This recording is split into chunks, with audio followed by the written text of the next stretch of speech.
My name is Monnique Patterson, 27 years old. After 3 years of pinching every penny from my marketing job, I bought my dream car, a Tesla Model 3.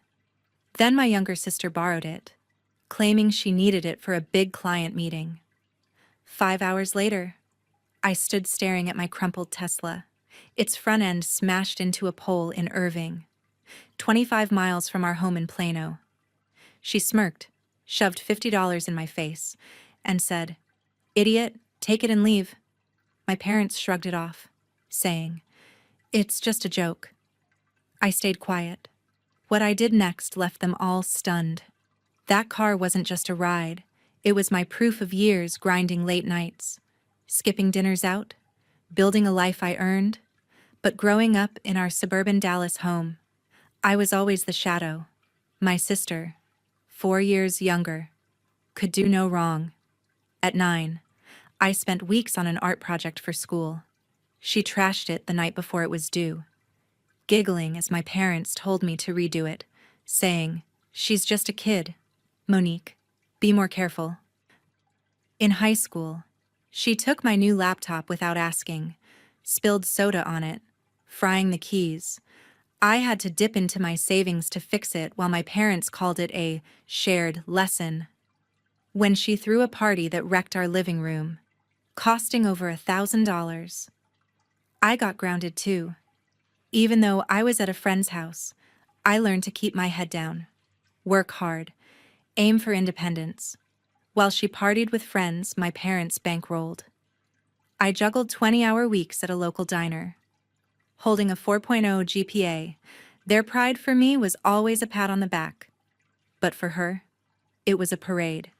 That Tesla was my victory until she turned it into another mess I'd have to clean up.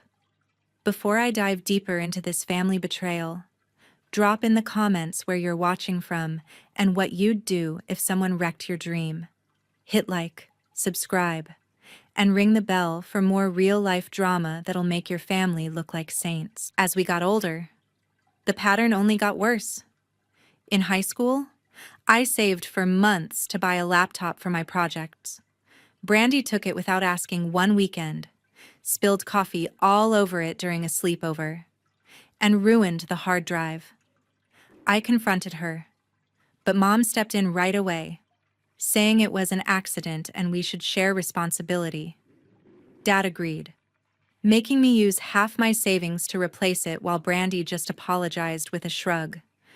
They called it a family lesson in compromise, but it felt like another way to let her off easy. A few months later, she organized a secret gathering at home when our parents were at a conference, turning the place upside down with broken furniture and stains everywhere, racking up over $1,000 in repairs. I wasn't even there, studying at a library, but when they found out, I got restricted too for not watching her better. Brandy promised to help clean up, but she bailed after an hour, leaving me to handle most of it. Those experiences pushed me to focus on my own path. I majored in marketing at the University of Texas at Dallas, earning partial scholarships and covering the rest with loans and part-time gigs at local stores. After graduation, I landed a position at a digital agency in downtown Dallas, starting at a modest salary but with room to grow. Between loan payments and rent for my small apartment in Plano, money was tight. But I created a budget that worked. I cut back on everything, packing lunches, skipping movies, turning down trips with friends to save 30% of each check. For 3 years, that account built up while others upgraded their lives. My goal wasn't a vacation or fancy clothes. It was a Tesla Model 3 sleek white with autopilot features. That car meant freedom, a reward for every extra shift I pulled. The day I drove it home from the dealership felt electric. No loans, all cash from my savings. I researched models endlessly, negotiated the price down, and walked out owning it outright. When I pulled up to our parents' house in Plano for Sunday dinner, Dad came out first, circling it with a nod. He asked about the range and charging, but added, "You could have picked something cheaper, like a hybrid for better value." Mom was warmer, hugging me and saying it looked sharp, though she reminded me to think about saving for a condo next. Brandy's eyes narrowed as she inspected it, tracing the door handle. Sis finally treated herself. Didn't think you had it in you. Her voice carried that edge I knew too well. A mix of sarcasm and jealousy. Our relationship had always been tense. By our 20s, the age gap mattered less. But our differences stuck. I built stability through steady choices, while Brandy jumped between entry-level marketing roles, complaining about bosses and relying on our parents for rent help in her shared apartment. She cycled through friends who used her for parties, and her stories always ended with her as the victim. We weren't close, but family dinners kept us civil, trading texts about nothing important. I accepted we'd never be best friends. Figuring distance was better than conflict. It was a standard Sunday meal at the house, Mom's baked chicken filling the air. Dad shared work updates from his retail management job, while Brandy stayed unusually quiet, fiddling with her phone. As we wrapped up, Mom asked about the Tesla. "How's it handling the Dallas traffic?" Before I could respond, Brandy jumped in. "It's amazing. I took a quick spin last week, smooth as silk." I hadn't offered, but she'd shown up at my place demanding to try it. Dad laughed. "For what it cost, it better be." Silence fell. Then Brandy set her fork down firmly. "Actually, I need to borrow it tomorrow. Big client pitch in Richardson, and my old Honda's acting up. Showing up in a Tesla would seal the deal." I paused. "Why not Uber?" She shook her head. "Too expensive, and it looks unprofessional." Our parents watched. That familiar pressure building. Dad cleared his throat. "Sounds important for her career." Mom nodded. "Your Honda did stall last month, dangerous on the highway." I felt cornered. "It's brand new. Insurance complications if someone else drives." Brandy's face fell. "Just a few hours. I'll be careful." With their eyes on me, I relented but set rules. Straight to the meeting and back. No stops. No one else in the car. Back by 4. She agreed quickly. Deal. But as she smiled, I couldn't shake the doubt. The next day started normal enough. Brandy showed up at my apartment in Plano early, eager to grab the keys.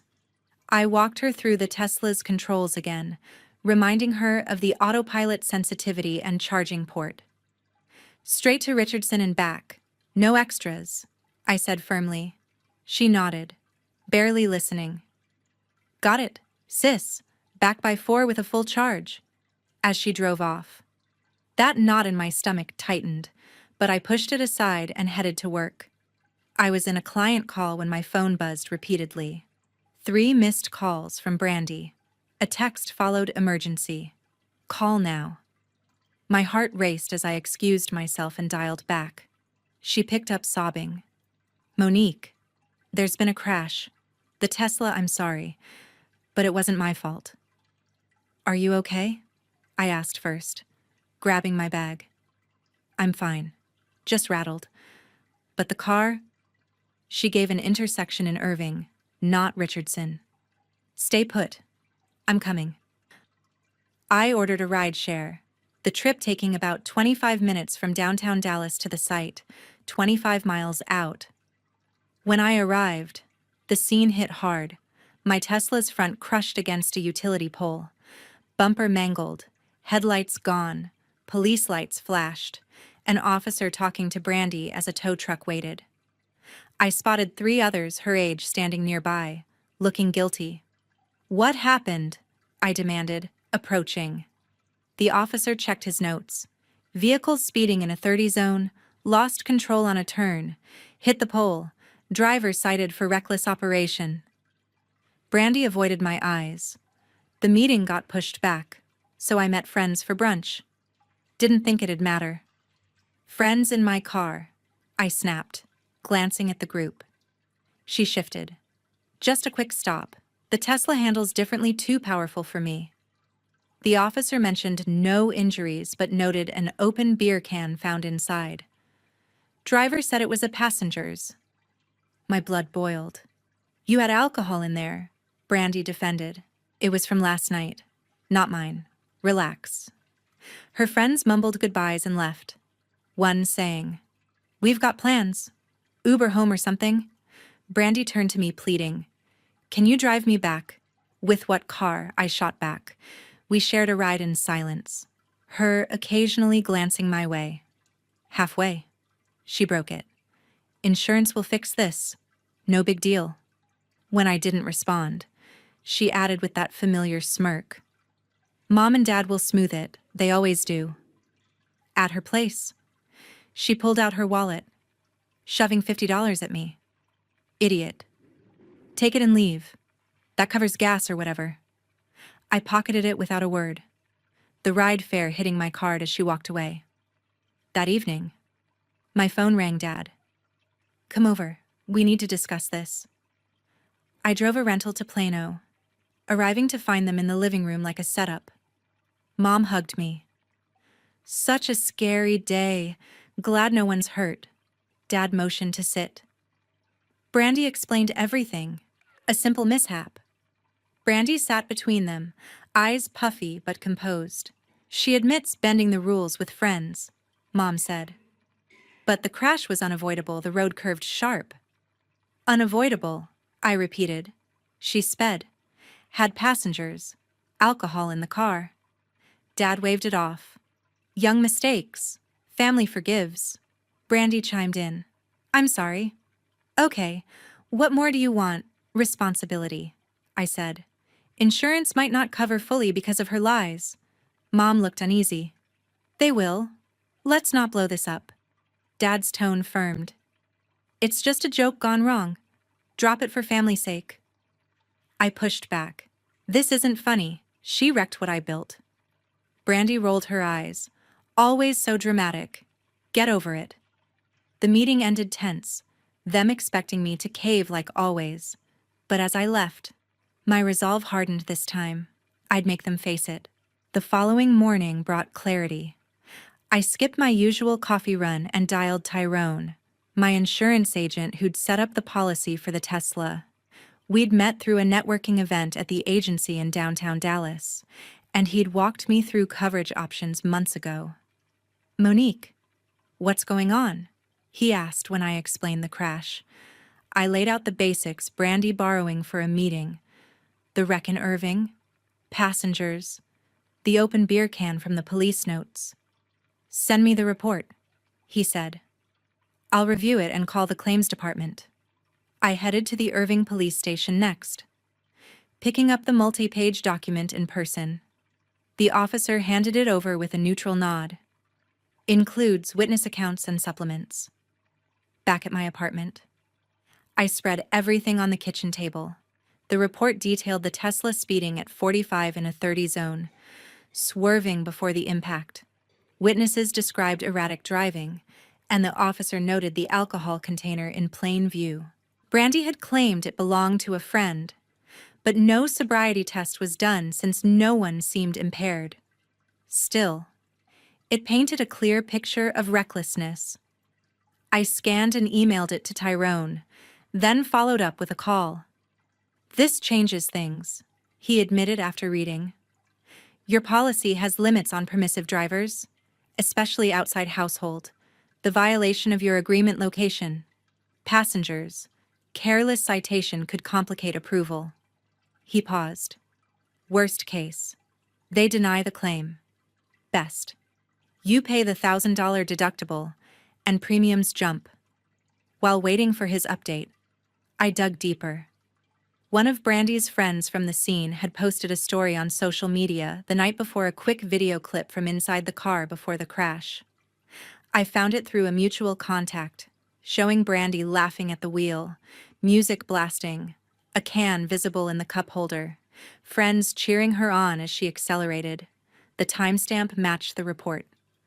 "Got you?" I muttered, saving the clip. It proved everything: the unauthorized ride, the risky behavior. Tyrone called back that afternoon. "Claims adjuster wants a statement. I'll join the call tomorrow." We scheduled it, and I spent the evening organizing texts from Brandy confirming the rules. No stops. No one else. Back by 4. The next day.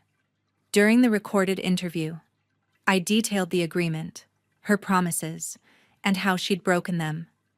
I shared the texts and the video as evidence. The adjuster noted discrepancies with Brandy's version. She'd told them I gave open permission, no restrictions. We interviewed her, he said. She mentioned the meeting might shift and casual use was fine. I countered with the messages. That's not what she agreed to. After reviewing, he wrapped up. We'll process this. The video and report help our investigation.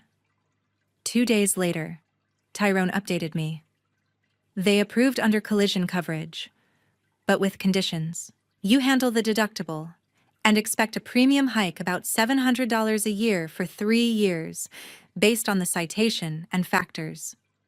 That totaled $3,100 out of pocket. I contacted the repair shop in Plano specializing in electric vehicles. Their estimate came in at $15,000 for the front-end damage, battery check, and alignment. Insurance would cover most after deductible. But the hit stung. With all this documented, the police file, video, texts, approval letter I prepared, copies for the family. Tyrone suggested consulting a small claims attorney if needed. Your case is solid for reimbursement. I nodded, ready to confront them again. This wasn't just about the Tesla anymore. It was about ending the cycle. A week later, I was ready. I drove my rental car to our parents' house in Plano for another family meeting. My folder of evidence tucked beside me. The police report, insurance letter, repair estimate, saved texts, and that damning video from Brandy's friend were all there, organized and undeniable. Dinner was set on the table, Mom's lasagna, a clear attempt to keep things calm, but I wasn't here for comfort food. Curtis and Loretta sat across from Brandy, who avoided my gaze, picking at her plate. Let's talk this through. Curtis started, his voice steady like he was managing a store dispute. We want what's best for everyone. I opened the folder, sliding copies to each of them. This is the police report. It shows Brandy speeding at 45 in a 30 zone, swerving with passengers and an open beer can. Loretta's eyes widened as she scanned it. You said it was just a sharp turn, she murmured to Brandy. I continued, pointing to the insurance letter. They approved the claim, but I'm out $1,000 deductible, and my premiums will rise $700 a year for 3 years. That's $3,100 total. Curtis leaned back, rubbing his chin. That's steep, Monnique. But accidents happen. Accidents, I said, voice sharp. She lied about where she was going, had friends in the car, and there's a video. I pulled out my phone, playing the clip. Brandy's laughter echoed, the music loud, the beer can visible as she floored it. This proves she broke every rule I set. Brandy's face flushed. It's not like I planned to crash. That video's out of context. Loretta reached for her hand. She's sorry. Monnique, she didn't mean it. I shook my head. Sorry doesn't fix my car. I want her to pay the $3,100. Curtis frowned. That's a lot for her. She's just starting her career. So am I shot back. I saved for years to buy that Tesla, and she treated it like a toy. Brandy crossed her arms. You're blowing this out of proportion. I don't have that kind of money. Then set up a payment plan, I said. $200 a month until it's covered. You caused this? Loretta's voice softened. Can't we split it? We're family. No, I said firmly. This is about her taking responsibility, not me bailing her out again. Brandy scoffed, her tone dripping with defiance. What are you gonna do? Sue me, you wouldn't dare. I met her eyes, steady. I've already spoken to an attorney about small claims court in Texas. The evidence is clear texts, video, police report. I'd rather settle this here, but I will file if I have to. Silence hit the room. Curtis shifted uncomfortably. Monnique, that's extreme. Family doesn't drag family to court. Loretta nodded. She made a mistake. Let's not tear us apart. Brandy smirked faintly, sensing their support. See, they get it. You're being unreasonable. Unreasonable, I repeated, standing. I've spent my life cleaning up her messes, broken laptops, trashed rooms, now my car. This stops now. Curtis tried to mediate. Let's calm down. Maybe we can help with half. I cut him off. No, she pays. Or I take it to court. Brandy's smirk faded, her voice low. I can't pay that much. You're just trying to humiliate me. You humiliated yourself, I said, gathering my folder. Figure out how to make this right, or I will. I walked out, their stunned faces behind me, knowing this fight wasn't over but feeling stronger than ever. 2 weeks later, Brandy made her first move. She sent $200 via a payment app. The first chunk toward the $3,100 she owed. The message attached was curt. Payment 1, done. I acknowledged it with a quick reply, keeping things formal for a moment. I thought she might actually follow through, but a month later, the next payment never came. Instead, I got a text from her claiming she'd been laid off from her marketing job, saying she couldn't afford to pay. Give me a few months, she wrote, adding a sad emoji. I didn't buy it. Her social media was full of posts from bars and weekend trips. No sign of job loss struggle. I called Tyrone to check on the insurance process. He'd been tracking the claim's progress and had contacts at Brandy's firm from his networking circle. She's still employed, he confirmed after a quick call to a mutual colleague. No layoffs in her department. My jaw tightened. I checked my bank app, noticing a pattern. Small deposits from Curtis and Loretta's joint account had been hitting Brandy's for weeks. Each around $200, timed right before and after my payment was due. They were covering for her, slipping her cash to keep up her lifestyle while she dodged me. I confronted her over the phone. You're still working. Why lie about being laid off? Her voice turned defensive. Things are tight. Okay, I'm figuring it out. I pressed harder. And the money from Mom and Dad, you're using that to party, not pay me. She hung up, leaving me fuming. I called Curtis next, keeping my tone even. Are you and Mom sending Brandy money? He hesitated, then admitted. We're just helping her through a rough patch. You know how hard it is starting out. I cut in. She's lying about her job to skip payments. You're enabling her. He sighed, deflecting. She'll pay when she can. Don't make this a war. Loretta got on the line, her voice pleading. Monnique, she's trying. Give her time. I'd heard that excuse my whole life. It was the same script Brandy messes up. They shield her. I'm left holding the bag. I pulled up bank records, cross-checking dates.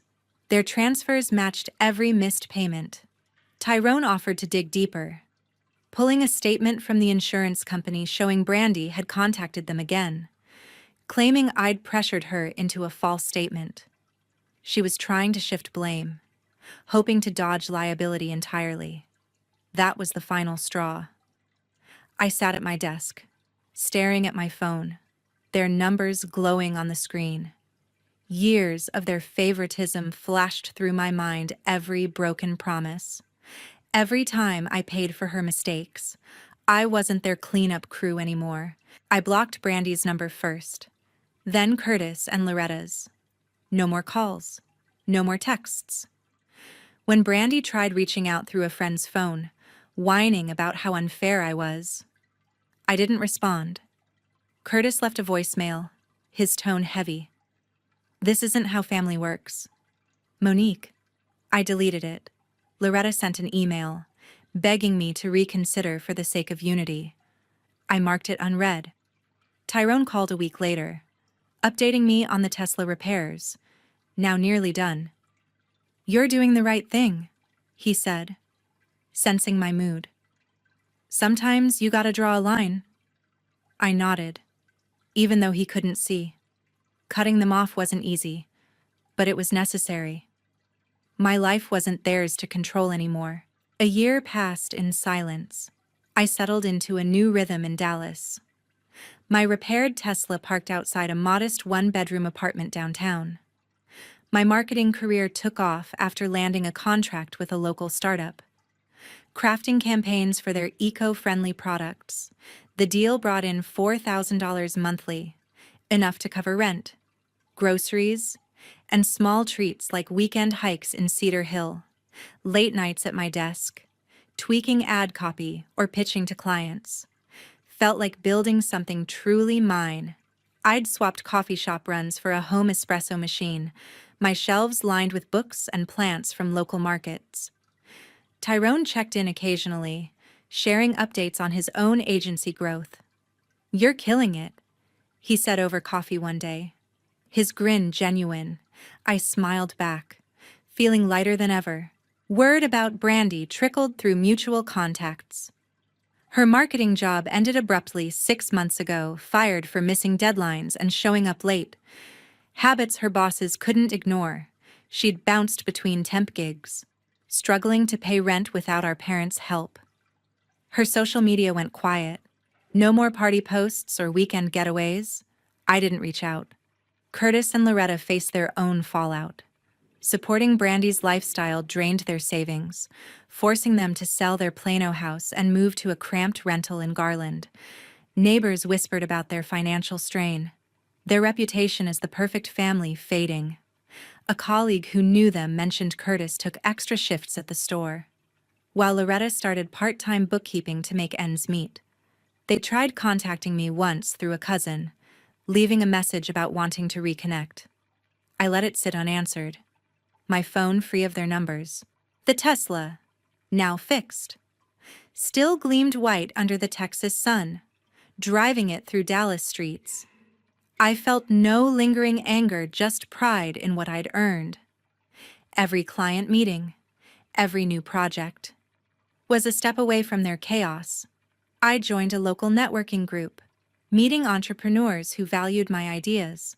One night, at a downtown mixer, a client praised my latest campaign for boosting their sales. "You've got a knack for this," he said, handing me his card for another job. I nodded, my confidence steady.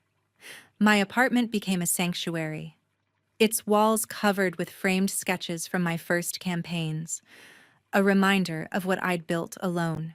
Their attempts to reach me didn't stop. A letter arrived from Loretta, her handwriting shaky, claiming they missed me and wanted to fix things. I read it once, then tucked it away. Curtis sent a text from a new number, asking to meet for coffee. I blocked it without replying. Brandy tried emailing, her tone softer, saying she was sorry but needed help with bills. I deleted it. Their words didn't pull me back. I'd spent years carrying their weight, fixing their messes, swallowing their excuses. That chapter was closed. Standing up to them hadn't been about revenge. It was about drawing a line, choosing myself over their endless cycle of favoritism. The lesson wasn't easy, but it was clear family doesn't mean sacrificing your peace by cutting them off. I found space to grow, to build a life where my worth wasn't tied to their approval. Dallas was my fresh start, its skyline a backdrop to my freedom. If you've ever had to walk away from family to protect yourself, you know how hard but necessary it is. Drop your story in the comments. I'd love to hear it. Hit like, subscribe, and share if this resonated. Sometimes, the bravest thing you can do is choose your own path, no matter who you leave behind.